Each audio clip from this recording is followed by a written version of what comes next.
Caminhe por Nova York e logo irá vê-los.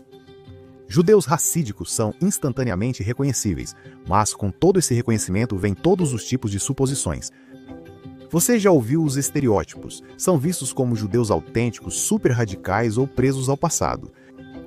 Bem, eu vou surpreender você, porque o judaísmo racídico na verdade começou como uma rebelião. Por séculos, as elites rabínicas atuaram como guardiãs, protegendo uma forma racionalista do judaísmo destinada apenas aos estudiosos. Então apareceu um místico fazedor de milagres e virou tudo de cabeça para baixo. O que aconteceu em seguida desencadeou uma guerra que quase destruiu o judaísmo. Quem são os rebeldes que mudaram o judaísmo?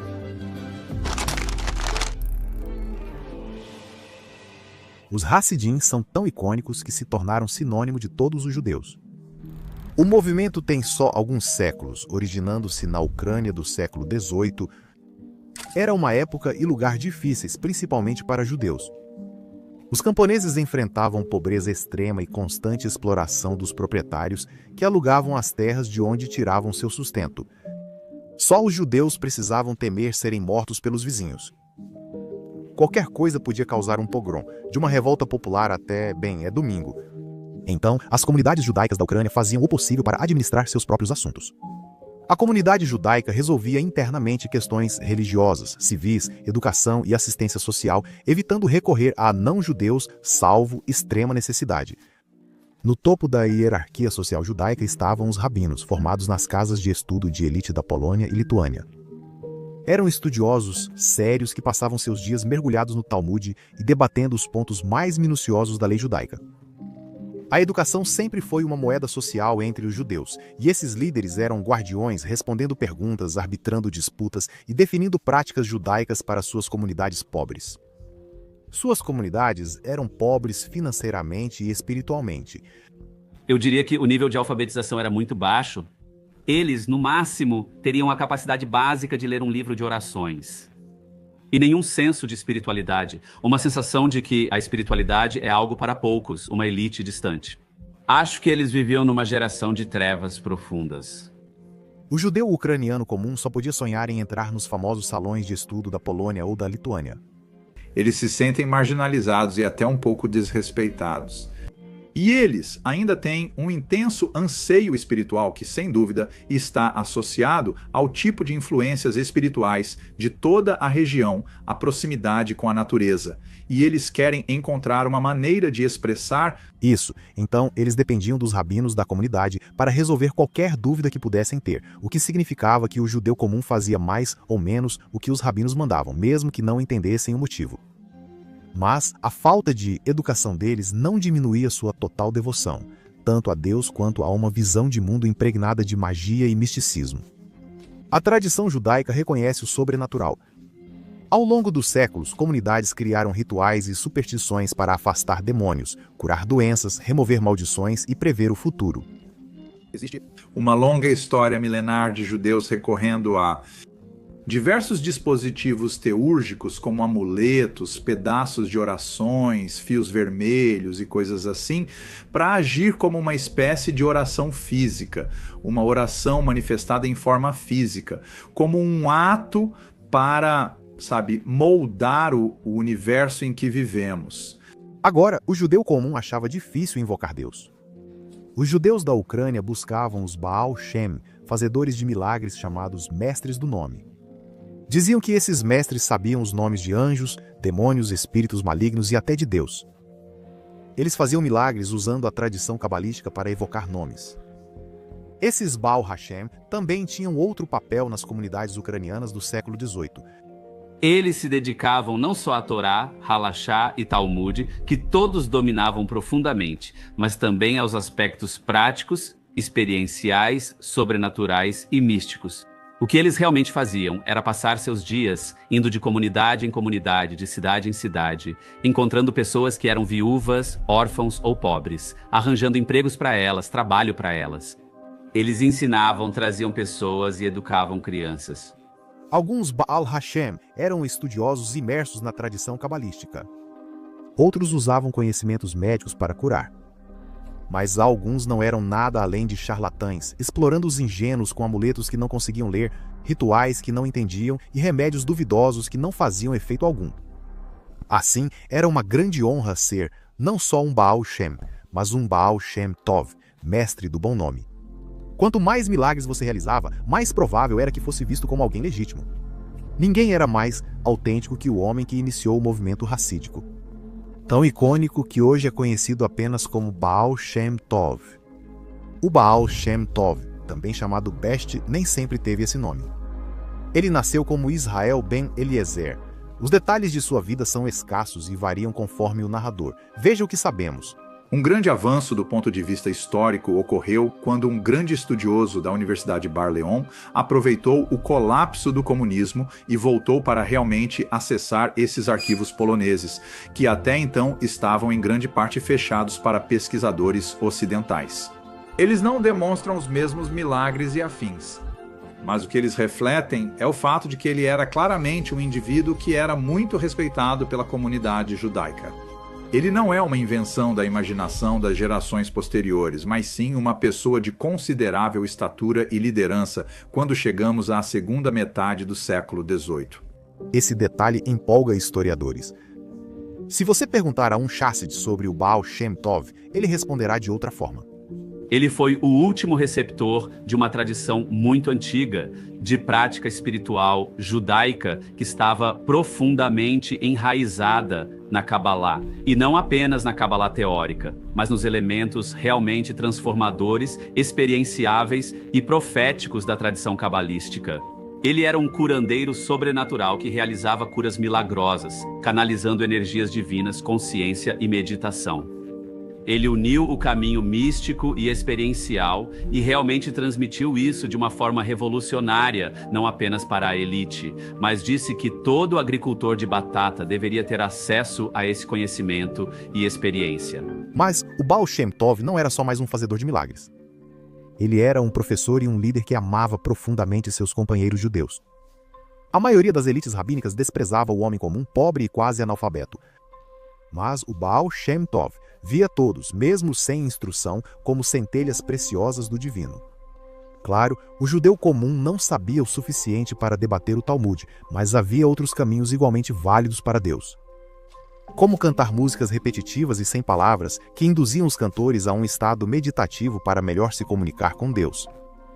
Ou como parábolas enigmáticas que levam o público a refletir sobre moralidade e ética. Parecia uma dança estática na oração, tornando cada sinagoga um caos de movimentos que aproximavam os fiéis de Deus. O Baal Shem Tov talvez não quisesse começar uma revolução, mas sua devoção aos judeus e a ideia de que todos podiam se aproximar de Deus tocou os judeus pobres do leste europeu. Eles adoravam o misticismo desse estilo de adoração. Eles adoravam cultivar uma conexão profunda e pessoal com Deus, uma que não exigia anos de estudo ou um forte domínio dos detalhes da lei judaica. Eles amavam histórias, orações, danças e canções. Acima de tudo, eles amavam a alegria desse movimento crescente.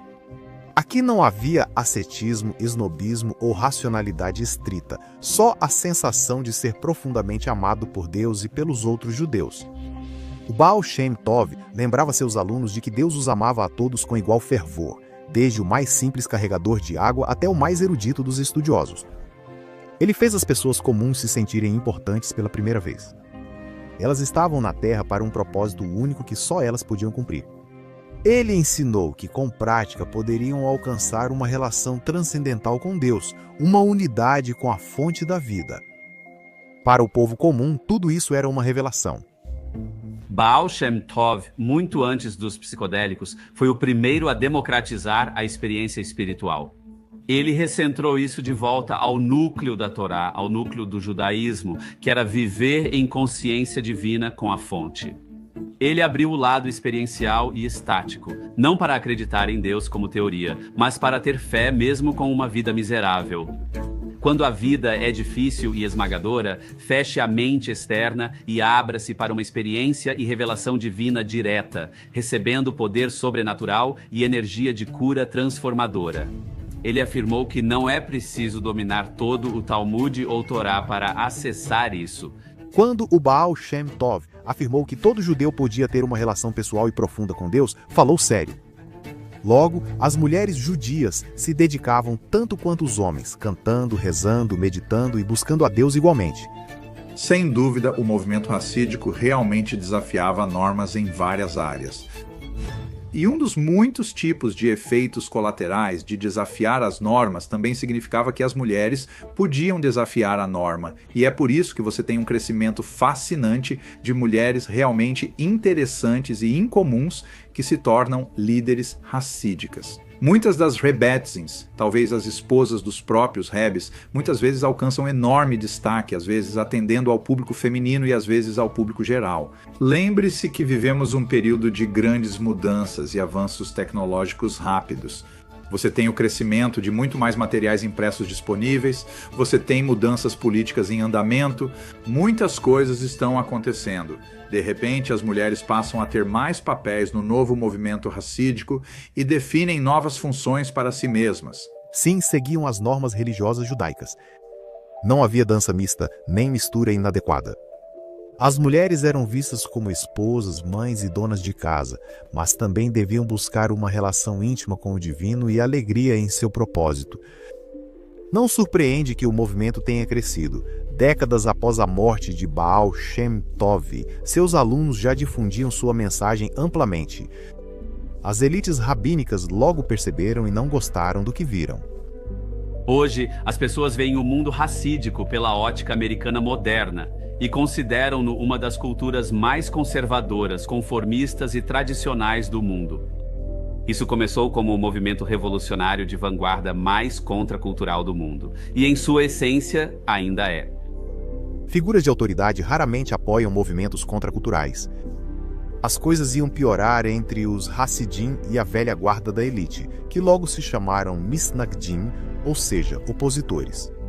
Quando chegamos ao final do século XVIII, no início do século XIX, há uma guerra acontecendo. A situação piora muito, há prisões por toda parte. Queima e proibição de livros, entre outras coisas desagradáveis. Os Misnagdim diziam, esse movimento racídico é totalmente antinomiano. Isso é meio que uma palavra sofisticada que significa contra as leis. Eles não estão seguindo a lei judaica. Os Misnagdim usaram todos os meios para denunciar o novo movimento. Os Hassidim eram muito barulhentos, cantavam, dançavam e bebiam vodka em excesso. Era impróprio. E o que era toda essa bobagem sobre misticismo para as massas? Na tradição judaica, só os estudiosos mais eruditos podiam explorar os segredos da Cabala, por serem as partes mais complexas do judaísmo. De acordo com os Misnagdim, sem a base da lei judaica, o misticismo pode levar à idolatria. Aqui havia pessoas comuns, mal lendo uma página do Talmud, falando muito sobre misticismo, metafísica e buscando um relacionamento pessoal com Deus. No melhor cenário era ousadia, no pior, heresia. Os Hassidim haviam cometido o pecado máximo, pelo menos aos olhos dessa elite rabínica. Eles se separaram da comunidade, criando seu próprio estilo de oração, sinagogas, exigências para o abate kosher, músicas e histórias. Eles tinham seu próprio currículo judaico e suas próprias ideias sobre o que era adequado. Em resumo, estavam virando tudo de cabeça para baixo. E todos sabiam o que aconteceu da última vez que um místico carismático resolveu mudar tudo. Quase um século antes de Baal Shem Tov aparecer, um falso Messias havia abalado o mundo judaico. Décadas depois, o mundo judaico ainda não tinha se recuperado. Um indivíduo chamado Shabbatai Tzvi chegou ao poder. Ele liderou no misticismo e na experiência, abrindo esse acesso para muitos. E eis que ele começou a realmente se rebelar, fazendo coisas que eu não vou mencionar neste vídeo, mas se as pessoas soubessem, ficariam chocadas. De repente, ele declarou em toda a Europa ser o Mashiach, em meio a pogroms e completa escuridão. Uma luz percorreu a Europa judaica, diziam, talvez agora seja a hora. E em 2 anos, o movimento entrou em colapso e ele se converteu ao Islã, devastando toda a comunidade judaica. Mas os rabinos da época se levantaram e disseram, a prática mística judaica deve permanecer oculta. Eles afirmaram que isso nunca mais poderia ser público. Assim, o ambiente em que Baal Shem Tov entrou, especialmente a liderança rabínica, era tão sensível que acreditava ser outra esfera de Shabbatai em curso.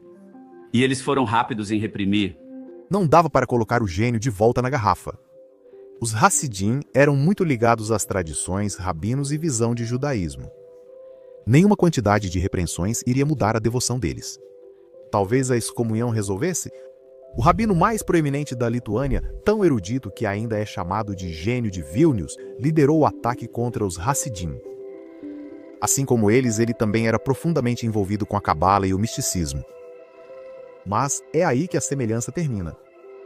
Enquanto os Hassidim acreditavam no misticismo para as massas, ele acreditava que os mistérios da cabala deveriam ser abertos apenas para os estudiosos mais elitizados.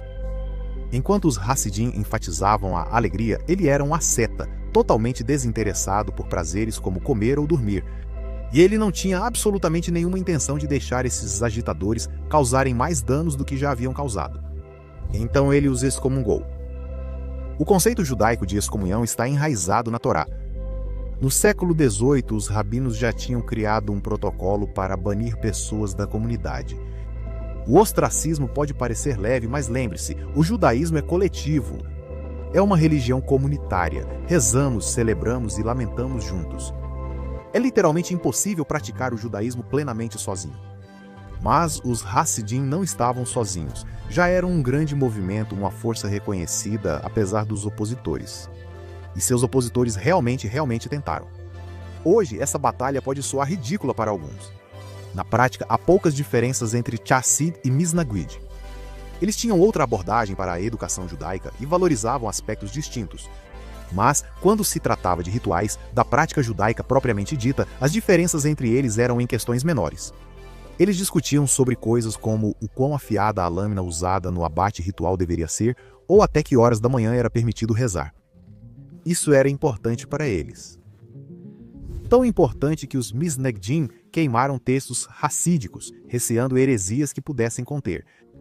Tão importante que os Misnagdim proibiram seus filhos de se misturarem ou casarem com Hassidim. Durante uma fase difícil para os judeus, alguns Misnagdim chegaram a denunciar líderes racídicos ao czar, acusando-os de espionagem e dissidência. As autoridades czaristas não eram fãs dos judeus nem de qualquer tipo de subversão. Os Misnagdim, que colocaram as autoridades contra os líderes racídicos, sabiam que havia grandes chances de que esses rabinos jamais saíssem da prisão, e mesmo assim sua animosidade era tão forte que eles voltaram às autoridades contra seus próprios irmãos judeus. Foi um momento sombrio na história judaica. Portanto, não há dúvida de que os Misnagdim estavam na defensiva, e muitos dos ataques contra os Hassidim foram motivados por essa posição defensiva. Os Hassidim, no entanto, certamente não eram inocentes de qualquer tipo de minar as intenções dos Misnagdim. Não se esqueça, falamos de competição por recursos econômicos escassos. Você acha que se tiver um rabino na cidade será um desses racídicos modernos? Isso mudará tudo? Também é uma nova fonte de receita com impostos comunitários, definitivamente. Há competição e certa hostilidade de ambos os lados. Os dois grupos ficaram em conflito por quase um século. Era como Capuletos e Montecchios, Hatfields e McCoys. E teria continuado assim não fosse a Haskalah. O iluminismo se espalhou pela Europa no século XVII. Só quase 100 anos depois, os judeus alemães pensaram pela primeira vez que judeus e cristãos talvez fossem iguais. Eu sei, é radical, como os colegas não-judeus, os Maskelim ou judeus iluminados, acreditavam na razão e na educação. Eu era estudante naquela universidade. No começo, eles tentaram conciliar sua religião antiga com a era moderna. Diversas figuras do iluminismo judaico eram totalmente observantes e conciliavam a prática do judaísmo com a cultura moderna. Logo, o movimento ganhou tom secular quando alguns masculinos passaram a defender a reforma do judaísmo. E foi assim que o judaísmo reformista recebeu esse nome. Você já ouviu, o inimigo do meu inimigo é meu amigo? Bem, tanto para os Hassidim quanto para os Misnagdim, esses judeus iluministas eram o inimigo, o que fez com que Hassidim e Misnagdim se tornassem amigos. As diferenças entre eles eram pequenas diante do que os masculinos propunham. Criar outro judaísmo, misturar com não-judeus. Construir um Estado judeu secular sem esperar pelo Messias? O mundo perdeu a cabeça. A Haskalah chega e diz: Vocês estão discutindo sobre quão afiada ou quão durável a lâmina pode ser quando abatem um animal em termos de kasher. Na verdade, queríamos frutos do mar hoje à noite. Vocês estão discutindo sobre o horário exato de quando o Shabat deve começar e terminar, mas nós estávamos literalmente pensando em mudar o Shabat para o domingo para se encaixar com nossos vizinhos não-judeus. E quando os Hassidim e os Mitnagdim perceberam que a Haskalah estava realmente ganhando força, especialmente na Alemanha, na França e assim por diante, eles disseram: espera um segundo, calma aí. De repente, os dois grupos antes rivais estavam do mesmo lado. Esse era o lado da tradição, de observar a lei judaica de não se misturar demais com o mundo exterior. Hassidim e Mitnagdim ainda compartilham mais semelhanças entre si do que com outros judeus, apesar do termo Mitnagdim estar em desuso. Atualmente, eles não são mais oponentes e são chamados principalmente de Litvish, em referência às raízes lituanas. Comunidades hassídicas e Litvish foram dizimadas pelo Holocausto. Os poucos sobreviventes reconstruíram levando suas famosas yeshivot para Jerusalém ou Nova York e recriando um mundo já extinto. Essa é uma das razões, mas não a única, para ambas as comunidades terem tantos filhos. Eles repovoam um mundo que tentou apagá-los, mas falhou. É o ato máximo de rebeldia de pessoas que parecem tudo, menos rebeldes. Judeus hassídicos e lituanos são totalmente contraculturais. Eles rejeitam normas seculares sobre vestimenta, alimentação, papéis de gênero e sucesso. A maioria, embora não todos, evita a internet, a televisão, livros seculares e até mesmo a sociedade secular. Como todas as comunidades isoladas, os chassídicos são uma fonte inesgotável de fascínio para os de fora. Eles sabem que o mundo os vê com curiosidade, confusão e às vezes hostilidade. Como todo revolucionário, eles pouco ligam para a opinião do mundo exterior. É impressionante ver pela Netflix, pelas redes sociais, como as pessoas nos percebem. Então, quando as pessoas olham para mim ou para alguns dos nossos alunos e amigos e dizem: por que diabos você gostaria de fazer isso? Rimos porque entendemos o que ocorre internamente e o quanto isso é um presente para a nossa comunidade, amigos, alunos e filhos. É uma compreensão profunda da consciência e psicologia humana, avançada para sua época, oferecendo ferramentas para que cada pessoa viva uma experiência divina, cure, transforme, supere medos e dúvidas e acesse seu estado mais elevado, sua natureza divina. Então, quem são os Chassidim? Estudiosos e místicos radicais e revolucionários influenciaram muito o judaísmo moderno. Eles protegem ferozmente seu modo de vida porque encontraram um significado profundo em um mundo caótico. Isso é algo de que se orgulhar.